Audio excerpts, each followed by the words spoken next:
You ask Tiger to calculate. This deals with linear inequalities with one unknown. The final result is m smaller than 3. Let's solve it step by step. Group all m terms on the left side of the inequality. Subtract 2m from both sides.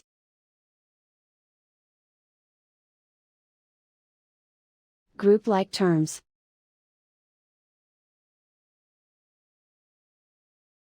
Simplify the arithmetic.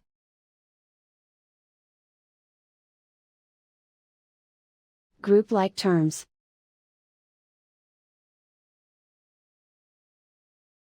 Simplify the arithmetic.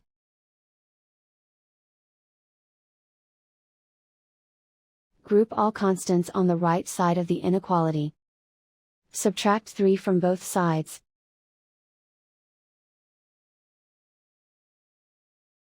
Simplify the arithmetic.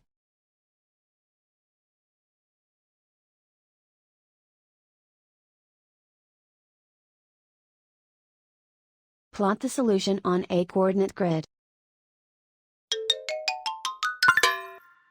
And so the final result is m smaller than 3.